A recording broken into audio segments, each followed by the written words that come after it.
महापालिका से लेकर मंत्रालय तक, अपराधों से लेकर राजनीति तक, हर समस्या की रिपोर्ट कार्ड आपके लिए सीधा आपके मोबाइल फोन। आप देख रहे हैं नया सवेरा न्यूज। सर, सबसे पहले आपका नया सवेरा न्यूज़ में आपका स्वागत है एक बार। और आपके जो वर्षों से जो आपके संघर्ष चल रहे थे उस हिंदी भाषी भवन को लेकर, अब वो संघर्ष कहीं न कहीं आपका साकार होता हुआ दिखाई दे रहा है। हिंदी भाषी भवन जो इस वर्ष कल्याण डोंबिवली महानगर पालिका ने बनाने का निर्णय लिया है, क्या कहना चाहिए? ऐसा है कि सर्वप्रथम मैं हिंदू ध्वजवाहक यशस्वी मुख्यमंत्री श्री एकनाथ शिंदे साहब और उनके लायक पुत्र कल्याण लोकसभा के सांसद, संसद रत्न पुरस्कार विजेता डॉक्टर श्रीकांत शिंदे का समाज की तरफ से बहुत बहुत अभिवादन, वंदन एवं नमन करता हूँ कि आज़ादी के बाद हिंदी भाषी समाज को उन्होंने महाराष्ट्र में स्थापित किया, उसको स्वीकार किया। मेरा जो संघर्ष चल रहा था विगत कई वर्षों से कि समाज के लिए सरकार द्वारा एक हिंदी भाषी भवन बने, उसको इन लोगों ने एक सम्मान दिया और सम्मान ही नहीं, उसको मूर्त रूप देने की पूरी व्यवस्था की। बजट 2024-25 में कल्याण डोंबिवली महानगर पालिका में अपने बजट में लाया, उसका टेंडर पास हो गया है, वर्क ऑर्डर जल्द से जल्द मिलने वाला है। और इतना ही नहीं, शायद होली के पहले पहले भूमि पूजन की भी योजना बन गई है। मेरा जो संघर्ष था और मेरी जो मांग थी, मैं संघर्ष करते रह जाता।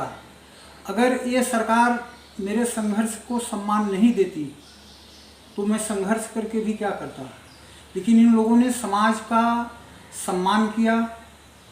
और वैसे तो मैं काफ़ी अरसों से शिवसेना से जुड़ा हुआ हूँ। शिवसेना में हिंदी भाषियों की कितनी इज्जत है वो मैं बहुत नज़दीक से जानता हूँ। लेकिन उसको उन्होंने मूर्त रूप में यहाँ पर स्वीकार करके समाज को एक समझो उपहार दिया कि हमारे समाज के जो कमज़ोर तबके के बंधु बांधव हैं, अब हम लोगों को महाराष्ट्र में ही रहना है। महाराष्ट्र में अब की जो पीढ़ी है यहीं पैदा होगी, अंतिम संस्कार तक यहीं उनका होना है। लेकिन तमाम लोग ये सोचते थे कि भाई मैं अपने बच्चों की शादी बड़ी हाल में कैसे करूँ, यहाँ पर कैसे करूँ।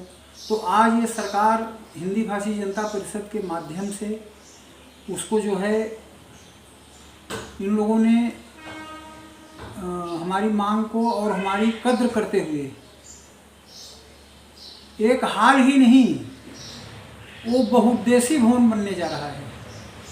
उसमें जो उत्तर प्रदेश से छात्र आएंगे मुंबई में परीक्षा वगैरह देने के लिए, उनको कुछ दिन रहने के लिए आवास, जो रोगी आएंगे उनके लिए व्यवस्था, यूपीएससी की जो परीक्षा की तैयारी बच्चे करेंगे उनके लिए निःशुल्क क्लासरूम, ओपीडी, मेडिकल स्वास्थ्य के लिए ओपीडी की व्यवस्था, ऐसी सब तमाम व्यवस्थाएं उसमें की जा रही हैं। और हमारे सांसद महोदय का एक ऐसा उद्देश्य है, उनकी मेरी बात हुई, उन्होंने कहा दुबे जी हिंदी भाषी भवन ऐसा बनेगा कि उत्तर प्रदेश और बिहार तक इसकी चर्चा होनी चाहिए। तो मैं पुनः समाज की ओर से उन यशस्वी मुख्यमंत्री महोदय और सांसद रत्न डॉक्टर श्रीकांत शिंदे साहब को पुनः मैं एक बार धन्यवाद देते हुए, और ये जो मेरा संकल्प था, ये मेरा संकल्प नहीं था, ये पूरे समाज का संकल्प था, क्योंकि मेरी आवाज़ पूरे समाज के लिए थी। मैं सामाजिक कार्यों से विगत 35 वर्षों से अहिर्निश जुड़ा हुआ हूँ। तो तमाम समस्याएं आती थी कि हमारे समाज वालों को रात के लिए हाल नहीं मिल रही है, गरीब लोगों के लिए लोग आते थे कि भाई आप कहीं सस्ते में हाल करवा दो, तो वहाँ सुविधा होती थी कि भाई रात को हम लोग आपको हाल नहीं देंगे। अब यहाँ पर 51 गुंठे जगह में 32,000 स्क्वायर फीट की ये हाल बनने जा रही है। मेरे अनुमान से जहाँ तक मुझे जानकारी है, कल्याण डोंबिवली महानगर पालिका में इतनी बृहद हाल नहीं है, और वो भी आधुनिक सुविधाओं से सुसज्ज हाल बनने जा रही है। क्योंकि जो हमारा प्लान बना है, हमारा मतलब सरकार का जो प्लान बना है, उसमें जितनी भी आधुनिक सुविधाएं हैं वो सब सुविधाओं से सुसज्ज जो हाल बनने जा रही है। और जैसा कि सर आपने बताया था कि ये हिंदी भाषी भवन जिस तरह से एक भव्य रूप लेकर जब तैयार होगा, तो इसके अंदर आपने बताया कि जन्म से लेकर मृत्यु तक के इसमें सारे संस्कार शिक्षण भी इसमें दिए जाएंगे। किस तरह का ये हिंदी भाषी भवन का प्रारूप रहेगा?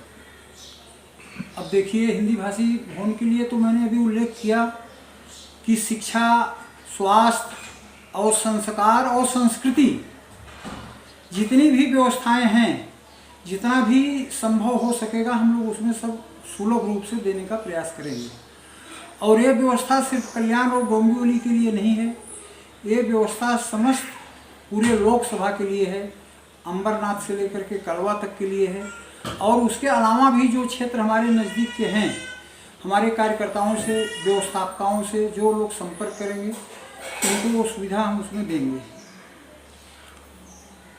और जैसे कि अभी कहीं ना कहीं कहा जाता है कि हिंदी भाषियों के लिए एक यह ऐतिहासिक विजय की तरह देखा जा रहा है इसे। हाँ, तो ये कहीं न कहीं एकदम सत्य है। और ये जो हिंदी भाषियों का समूह, संगठन और संख्या बल, इसका सरकार ने ध्यान दिया और सरकार हमारे साथ सदैव तैयार है। धर्म से लेकर के शिक्षा के लिए, हमारे मान सम्मान के लिए।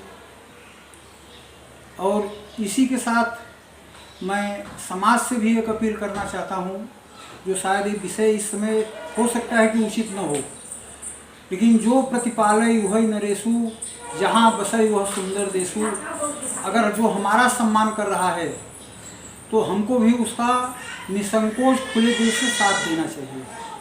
ऐसा मेरी समाज बंधुओं से अपील है। और जैसा कि सर देखा जाए कि आप एक अपने साथ में एक हमेशा एक झोला रखा करते थे, और आपने कहा था कि यह एक मेरा एक संकल्प है हिंदी भाषी भवन को लेकर कि जब तक ये हिंदी भाषी भवन बनकर तैयार नहीं होगा तब तक ये झोला मेरे साथ ही रहेगा। तो क्या अब वह हिंदी भाषी भवन बनने की ओर जिस तरह अग्रसर है, वो झोला अब उतार के रखने का समय आ चुका है? देखिए, वो झोला भी, जो मेरा झोला मेरे कंधे पे था, तो विगत 5 वर्षों से मेरे साथ सबसे जो करीब था मेरा, वो मेरा झोला था। वो झोला इसके लिए था कि मनसा वाचा कर्मणा, कोई भी संकल्प जब इन 3 चीज़ों को लेकर के ही पूरा किया जाता है। मानसिक रूप से सोचते रहिए, अपने वाणी से बोलते रहिए और कर्म करते रहिए। तो झोला मुझे हमेशा प्रेरित करता था। जब मैं कभी सुस्त होता था तो याद दिलाता था कि दुबे जी, आपको हिंदी भाषी भवन का संकल्प आपने लिया है। अब रह गई उतारने की बात, तो समाज में बहुत से काम हैं। मेरी उम्र 61वें के पड़ाव में मैं पहुंचा हूं। पूर्ण रूप से एकदम नियंत्रित आहार विहार करने के बाद भी शायद मेरे भाग्य में रहा होगा, बाईपास हो गया मेरा। तो मैंने सोचा कि शायद ईश्वर ने समाज का और काम करने के लिए मुझे पुनर्जीवित किया है। हिंदी भाषी भवन जो सरकार का जीआर है, जिस दिन टेंडर की घोषणा हुई है, तो उस दिन से लेकर के 300 दिन के अंदर बनना है। तो शायद दिसंबर तक ये हिंदी भाषी भवन मूर्त रूप अपना लोगों की सेवा के लिए सुसज्ज हो जाएगा। अब रह गई बात कि जो मुझे पुनः जीवन दान मिला, ईश्वर ने दिया, तो मुझे ऐसा लगा कि समाज का अभी ऋण मेरे ऊपर बाकी है। तो झोला तो मेरा जीवन साथी बन चुका है। हिंदी भाषी जनता परिषद ने 1992 में एक जगह खरीदी है, 10 गुंठा जगह खरीदी है, उसका पूरा पेमेंट कर दिया चुका है। लेकिन किसी कारणोंवश वो ज़मीन की केस चल रही है। उस समय मैं समाज बंधुओं से पूछूंगा दिसंबर में कि भाई दूसरे भी समाज हाल की आवश्यकता है क्या। अगर समाज हमारा साथ देने के लिए तैयार रहेगा तो शायद इसी कल्याण डोंबिवली महानगर पालिका में दूसरी हाल भी हिंदी भाषी समाज के लिए आने वाले समय में मैं समाज को दे सकूंगा। तो अब ये मैं निर्णय नहीं ले पा रहा हूँ, क्योंकि जिस ढंग का मुझे शारीरिक कष्ट हुआ और जीवन दान मिला, तो मुझे ऐसा लग रहा है कि शायद ईश्वर मुझसे समाज के लिए और कुछ कराना चाहता है। अब ये समाज विचार करेगा कि मेरा संकल्प आगे कुछ बढ़े या यहीं पे मैं उसको पूर्ण विराम कर दूँ। मतलब अभी झोला उतारने के लिए भी अभी कुछ समय की समय। हाँ जी, अभी उसके ऊपर पुनः विचार करना होगा। और समाज के जो नवयुवक वर्ग हैं उनसे मेरी अपील है कि समाज में जो अच्छा कार्य करे, अगर उसका आपके पास समय नहीं है, साथ नहीं दे सकते हो, तो कम से कम उसके लिए अच्छा बोलिए। और समाज में जो अच्छा काम नहीं कर रहा है उसका निषेध होना चाहिए। तो अगर समाज मुझसे या हिंदी भाषी जनता परिषद से, हिंदी भाषी जनता परिषद के कार्यकर्ताओं से, पूरी टीम से अगर कुछ अपेक्षा कर रहा है तो निसंदेह हो झोला शायद और आगे टंगा रहेगा, क्योंकि उस झोले में मैं पूर्ण रूप से ब्राह्मण व्यक्ति हूँ, ब्राह्मण आचार विचार से जी रहा हूँ। तो झोला तो मेरा संकल्प है ही, लेकिन झोले में जो इस कलयुग का अमोघ सत्य है, जो सबसे बड़ी मिसाइल है, ब्रह्मोस है, वो रामचरितमानस मेरा झोला मेरे झोले में रहता है। और वो रामचरितमानस हमेशा प्रेरणा देता है कि लोकेशना छोड़ के काम करते रहो। समाज का आपके पास अभी आपके ऊपर बहुत बड़ा ऋण है और इस ऋण से मुक्त होना है। तो जब तक आपका हाथ पैर शरीर काम करता रहे तब तक समाज के लिए आप छटपटाते रहिए, करते रहिए। आखिरी सवाल सर, जिस तरह जब से आपने हिंदी भाषी भवन का पहले दिन से जो आपने संकल्प लेकर जो संघर्ष की जो आपने शुरुआत की, कई सरकारों के बीच में भी आपको जो आई इसमें आपका संघर्ष रहा, ये शिंदे सरकार में आपका ये संकल्प आपका संघर्ष आपका पूरा हुआ है, आपको किस तरह की खुशी दिखाई दे रही है? देखिए, मेरे जीवन का जो सबसे बड़ा संकल्प है अब तक का, वो हिंदी भाषी भवन था। और उसको ये धर्म ध्वजा लेके चलने वाले, धर्म की रक्षा करने वाले, धर्म का साथ देने वाले यशस्वी मुख्यमंत्री महोदय, जो कि 18 घंटे समाज सेवा में, आज नहीं, मैं उनके साथ विगत कई दशकों से जुड़ा हूँ। 18 घंटे 20 घंटे जो समाज सेवा के लिए छटपटाहट जिनके अंदर है, जो संवेदनशील व्यक्ति होता है वही किसी संवेदना को समझता है। तो मेरी संवेदना को समझने वाले, मेरे समाज के संवेदना को समझने वाले संवेदनशील मुख्यमंत्री महोदय और उनके पुत्र डॉक्टर श्रीकांत शिंदे साहब ने मेरे जीवन के सबसे बड़े सपनों को पूरा किया है। ये मेरे जीवन का सबसे बड़ा सपना था और मैं अभिभूत हूँ। मैं उनको कोटि कोटि अभिवादन, धन्यवाद, वंदन, नमन करता हूँ कि ऐसे ही सामाजिक कार्य वो करते रहें। भगवान उनको शक्ति दें, उनको बुद्धि दें, उनको बल प्रदान करें। और हम लोग, मेरा तो जीवन ही उनके प्रति समर्पित है।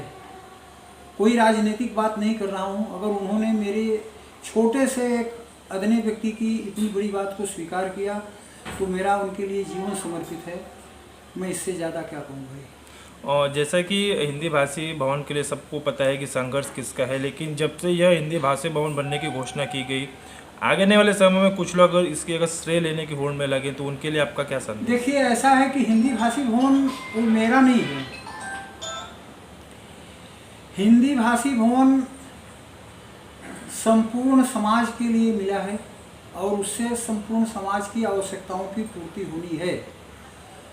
और आज नहीं, जब से मैंने संघर्ष शुरू किया है, आपके सोशल मीडिया से, अखबार पत्रों के द्वारा, हिंदी भाषी जनता परिषद के 8 कार्यक्रम होते हैं, उन कार्यक्रम के मंचों से मैंने ये घोषणा की है। और समाज का हर जागरूक व्यक्ति, हर सामाजिक व्यक्ति ये जानता है कि इसके लिए अथक प्रयास किसने किया इसके लिए पिछले साल होली के दिन सांसद श्रीकांत शिंदे साहब ने मेरा सम्मान किया कि ठीक है, मेरा योगदान इसमें है, मैं इसको पूरा कर रहा हूँ, लेकिन इसको फॉलो अप काम करना एक विश्वनाथ दुबे जी ने किया है। और ऐसे व्यक्ति अगर समाज में रहेंगे तो काफ़ी समाज के काम होते रहेंगे। तो पूरा समाज जानता है, जो श्रेय लेना चाहते हैं उनको भी मेरा साधुवाद है, और उनसे भी एक आग्रह है कि वो आएँ, साथ में मिल करके समाज के लिए नई दिशा देने का हम लोग काम करेंगे। और उसी के साथ साथ मैं दिनांक 25 मार्च पिंपलेश्वर महादेव मंदिर में हिंदी भाषी जनता परिषद द्वारा विगत 31 वर्षों से होली स्नेह मिलन हिंदी भाषी जनता परिषद करती आ रही है। इस साल 32वें वर्ष का भी कार्यक्रम वहाँ 25 मार्च को होने जा रहा है पिंपलेश्वर महादेव मंदिर, डोंबिवली पूर्व सारगांव में।